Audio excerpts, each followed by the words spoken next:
this. That's Von Bell, clean as a whistle. And he talked about it afterwards. He's doing a lot of dancing on other people's logos. What's your take on that pregame ritual? That's kind of disrespectful. Because you got to go out there between the lines, go out there and hit him, and let him know where he stands. The entire Bengals team said it fired them up. Von Bell said it was disrespectful. We'll get into it. This TikTok thing has officially come off the rails. And maybe so of the Steelers. Second quarter, down 10-0 to the Ryan Finley Bengals. Roethlisberger picked off. Mackenzie Alexander. Is he going to house this thing? He starts high-stepping his own 45 and tack on a penalty. A terrible penalty after a terrible interception. You got worried there was going to be a brawl there for a second. Instead, the Steelers really didn't have a ton of fight. Ben Roethlisberger, I think that was the worst first half of his career. Objectively, they're down 17-0 on Monday Night Football. They're going to get back into it. Touchdown, Deontay Johnson was actually really clutch in this one. His hands have come a long way. Roethlisberger pointing to the sky looking for some sort of answers. Here's your answer right here. Fourth quarter, 2nd and 2. And Lamar Jackson no, that's Ryan Finley, who is going to house this thing on a team that was 11-0 about. Was that a finger roll? The Finley roll? This is an incredible, incredible night. Huge credit to the Cincinnati Bengals. And look at Juju and Ben saying, dude, what the hell's going on out here? That record used to say 11-0. It says 11-3.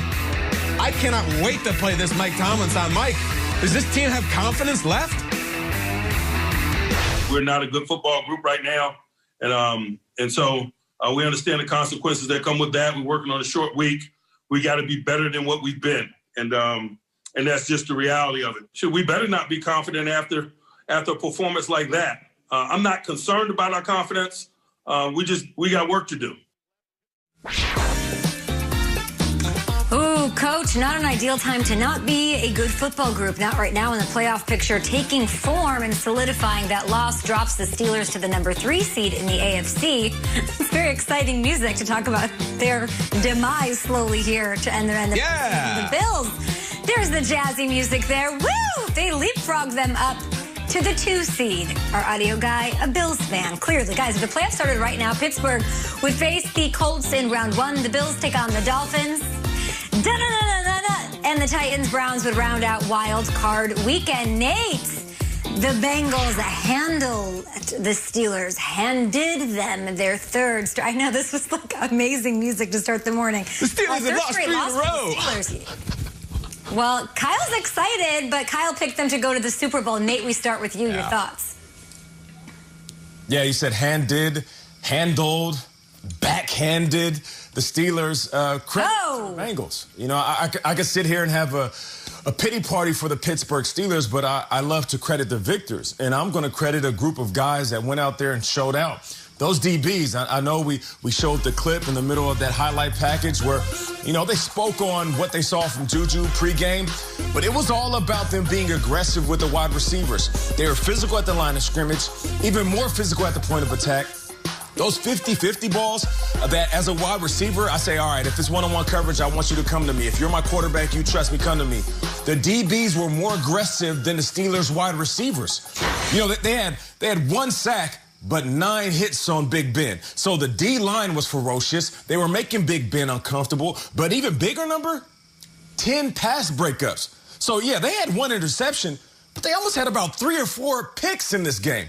So if I want to credit one group, I'm going to credit those DBs who showed up and made it very difficult for those wide receivers in Big Ben last night. Yeah, it's hard for us to come out this morning and be like, yeah, but the Steelers are injured and James Conner wasn't on the field and Bud Dupree's not there. The Bengals are without Joe Burrow, Joe Mixon. They're without Trey Waynes, DJ Reader. You can go right down the line. And they came out there and they fought. And they had nothing to play for other than pride. The Steelers had everything to play for. Truth of the matter is this. The Steelers did not get out of bed. We're not ready for this game. They got blown out in the first half, and you just can't come back from that. Teams that have had 3 turnovers in the first half in NFL history are 11-58-1 all time. 11-58-1. And this is what the Steelers were. I don't know how you could watch Sunday football, and I'm sure a lot of the Steelers did, if they weren't using their social media platforms for other reasons. I don't know how you watched football on Sunday, saw the Rams lose to the Jets, and not find yourselves awake and alive for this game. kudos to the Bengals, but my gosh, how could the Steelers not get up for this, and how could the Steelers completely be asleep for the first half? To me, it is panic button time for Pittsburgh. 3 straight losses and getting worse and worse each week. They ain't watching football, Peter. They ain't watching, because if they were, they would see how good the Browns and Ravens are right now, and they would see that they're about to blow this thing. Here's the deal. You can lose. There is a standard in Pittsburgh. There are losses, fine. You don't get embarrassed when you're a Pittsburgh Steeler. They don't run that company that way. Last night was embarrassing for a lot of reasons. The loss, the dancing thing that has now taken a very serious sort of meaningful turn. It's not cute anymore. Yeah. And also just the bad play. Listen, we said it last week. Do what you want. Mike Tomlin, why don't you shut this crap down? Because it's gone from letting players be their individual self, which I totally respect, to the other team is explicitly saying that it motivated us and pissed us off and had our whole sideline jumping up and down, and you're losing these games. So, Mike, enough of this crap. Enough of your brand and your TikTok, because then there's this. This is day 1 of training camp. Missed exchange snap with Ben Roethlisberger and Pouncey, who they've played about 500 games together.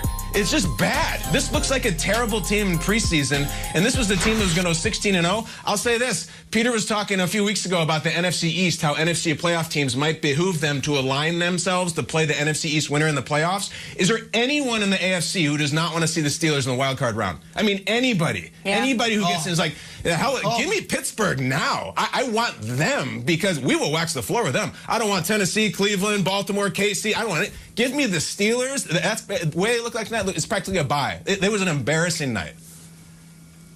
You're not wrong. No rhythm, no balance. The defense hasn't played up to their talent or their reputation level. I think they missed Dupree. I think they missed Devin Bush. It's showing some glaring holes on defense. What can this team hang their hat on? This is the 8th time in the last 9 games that the Steelers have failed to rush for 100 yards as a team.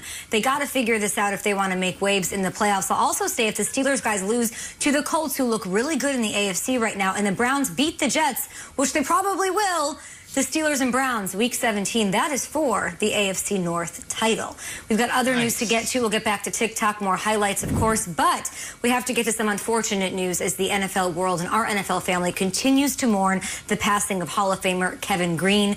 He passed away yesterday at the age of 58, playing 15 seasons in the league, a 5-time Pro Bowler. He finished his career 3rd all-time in sacks behind only Bruce Smith and Reggie White. A huge loss for our world, and the memories, the thoughts, the well wishes to his family, of course, pour out when we add ours here on Good Morning Football, Kyle.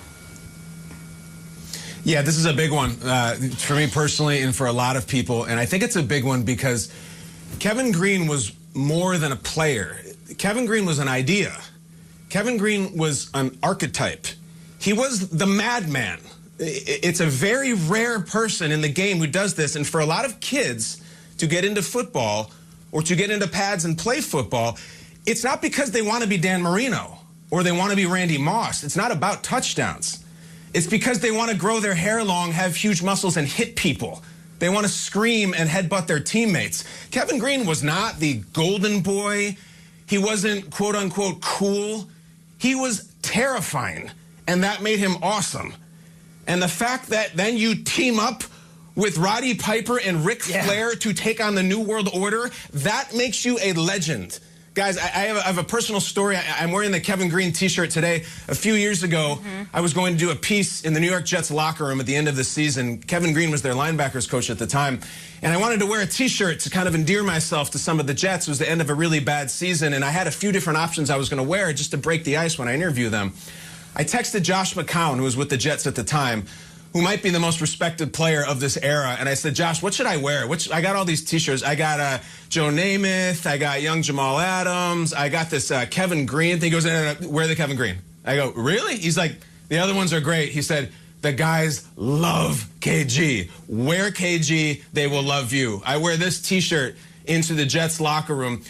Players were coming up to take a picture with me because I was wearing a Kevin Greene. This is the linebackers coach. That's how much they loved them. There are so many people who got into football and played football because of guys just like Kevin Greene. It's the rare madman, and he will be sorely missed.